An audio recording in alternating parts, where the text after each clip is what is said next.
Alright guys,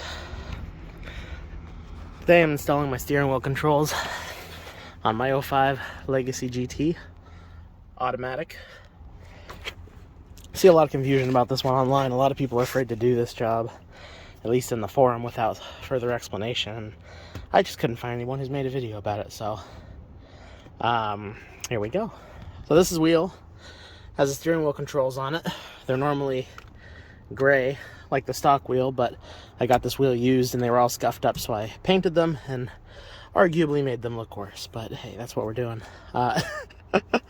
So this wheel came out of a 05, maybe 06 Outback LL Bean edition.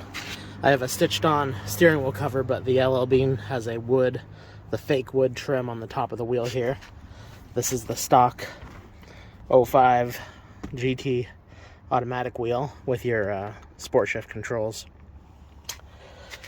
So I actually installed this wheel about 2 years ago and just never wired up the steering wheel controls because I couldn't find a definitive how-to guide online how to do it that I was comfortable following. So out here today, finally figured it out.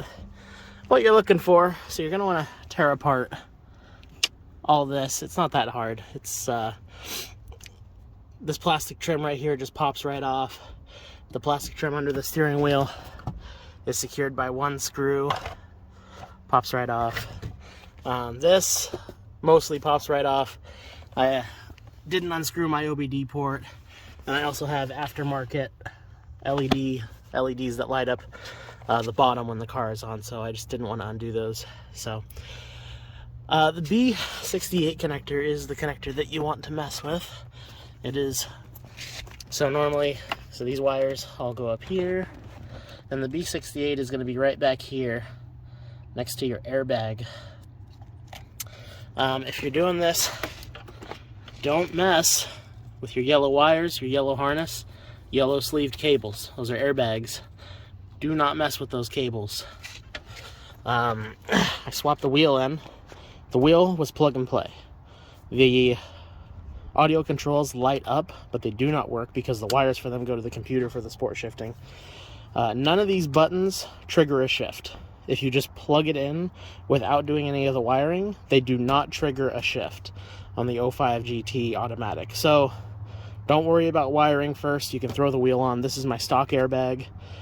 I bought this wheel without the airbag. The airbag transferred right over. Fitment problem. There's no fitment problem. So yeah, so this is plug and play. Illumination works. Your default, I'll throw a picture of the wiring diagram somewhere in here.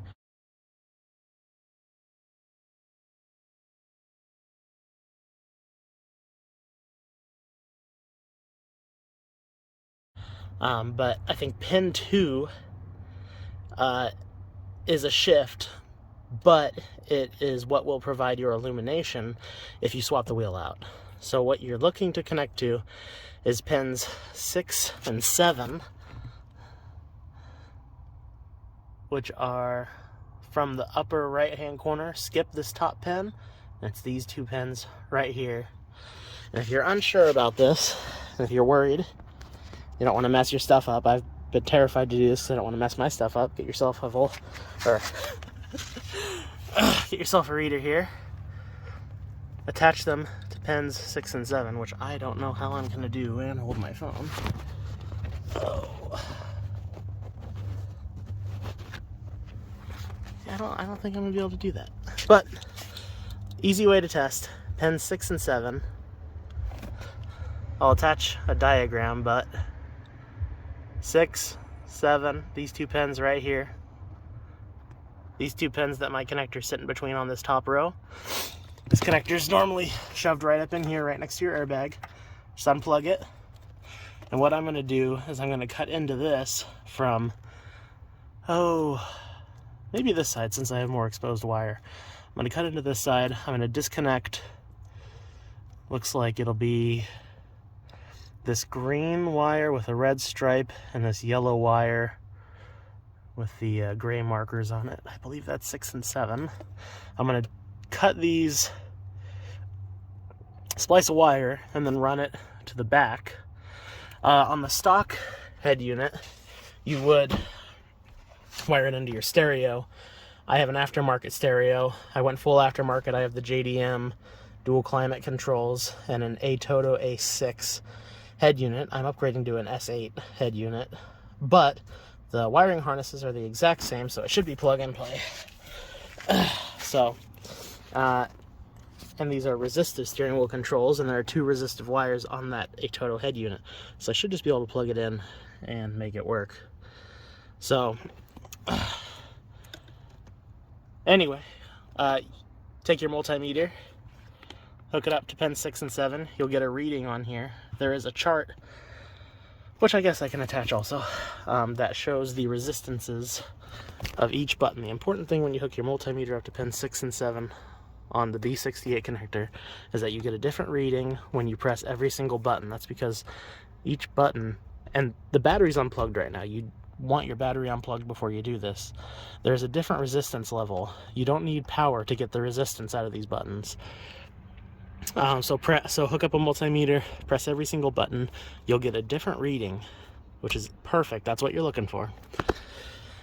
That's how you know you found the right pins. So I'm going to tap myself into 6 and 7. I'm going to wire it up to my stereo, and we should be good to go. Alright, I've pulled out, so these are pins 6 and 7. These are the wires here. So we got our reader here. So base, no buttons being pressed, we're sitting at 4.7. If we press every single button, you can see the multimeter change.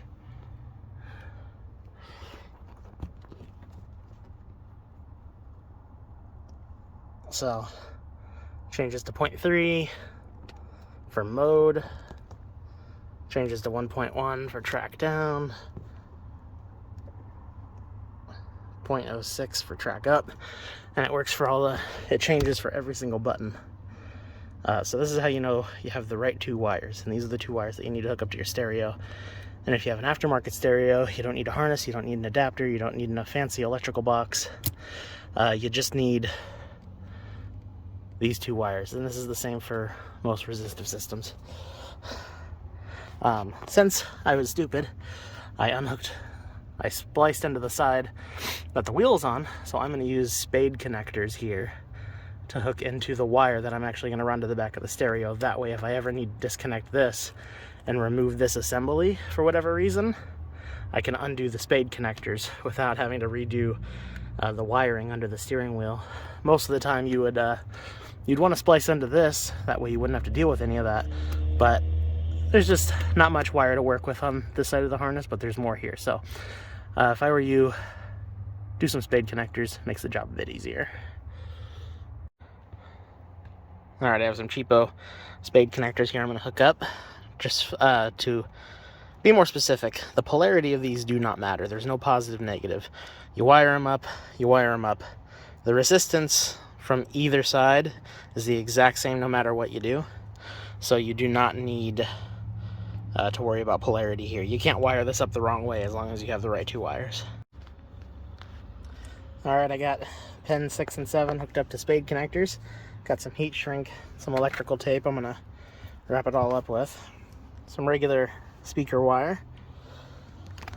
Got that hooked up to the multimeter. 4.7. The mode button drops to 0.3.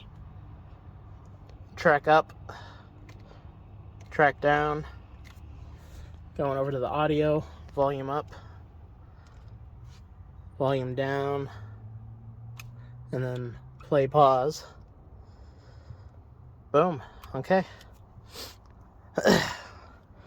So now I just gotta tidy this up, put it all back together, and then wire these 2 ends into the back of my stereo and program it. Alright, got my cable run back behind the stereo, coming out right here. This is aftermarket Atoto unit. If you have the stock, it's going to be a bit different, but there are 2 steering wheel wires. So I'm going to crimp this end of these, button this all up, fire it up, and hope it works. Wish me luck. All right, I got it all working. There was a little bit more to it. For those trying to figure this out with an aftermarket head unit like the Shoutout here, one of the steering wheel keys, so one of the wires that we ran over goes into one of the steering wheel wires.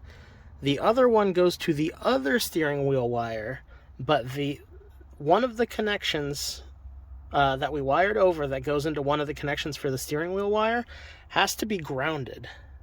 It will not work unless you ground one of the connections. That way you can get the proper resistance. So one of them goes to the steering wheel, the other one goes to the steering wheel and a ground. And then I programmed my steering wheel keys here. And here we go. All right, we are fully functional. Time for the worst part, putting it all back together. But hey, Outback LL Bean wheel on an 05 GT automatic. I hear the Outback LL Beans and the Spec B GTs have the same wheel. So, and I think you can, if you have the regular GT wheel, I think you can buy these controls by themselves. I think you can buy them from Subaru for like 80 some odd dollars. You can try and find them. Like I said, I got my whole wheel for like 55 bucks with the controls. So, but yeah, there we go, rock and roll. And that is how you do it on an 05 GT automatic. All right, we're all buttoned up here. Got it all cleaned up, put back together. Knocked over a bunch of crap. Consider a success.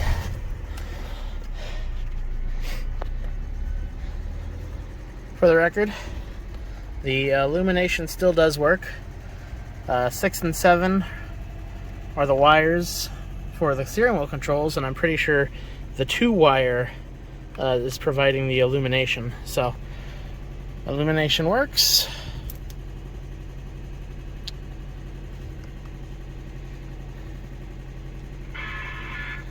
And there we go.